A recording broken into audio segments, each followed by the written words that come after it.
Op 48, dit is nie die einde nie, nee. Ek het besef, op 47, wel, ek wil vir die volgende 10, 20 jaar dieselfde ding doen, en ek kan wel sien in my posisie wat ek nou is op laas jaar, op 47, nee, dit lyk net, dit raak net moeiliker en donkerder, en ek moet nog iets begin doen, nog iets wat my inbring. So ek is nou 48, en ek het met digitale bemarking begin, en die beste ding wat ek kon doen, was nou vir my rarig onnigtering en 'n goeie verrassing van myself om iets te kan doen en te kan sien ek kan dit doen. Maar ek het al soveel goed in my lewe van die grond af gebring en ek het net weer eens besef, hierdie moet net iets vinniger, makliker en goedkoper wees met minder risiko en ek het dit gekry in die vorm van digitale bemarking. Daarom doen soveel Suid-Afrikaners dit en het soveel sukses hierin. Nou ja, as jy wil iets hê wat vir jou 'n verandering in jou lewe kan bring en jy sê vir jouself, dis nie dalk te laat nie. Dis nie te laat nie, hoor.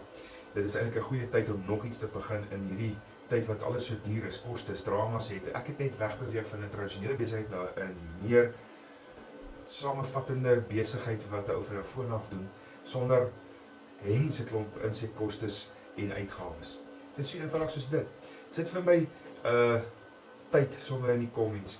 Ek gaan vir jou, jy kan my WhatsApp, jy kan my bel, my nommer is altyd hier onder. Ek gaan vir jou 'n kort video stuur wat vir jou gaan vertel in detail wat hierdie is en hoe ons dit doen. Duisende Suid-Afrikaners en wêreldwyd doen mense dit suksesvol. Mense, daar is nie 'n beter tyd as nou nie. Ons almal beweeg in 'n era in van digitaal. Ons doen al soveel digitale goed om ons dus mee betrokke is. So, val in. Daar op die sittings op die kant kan jy hou net op nie.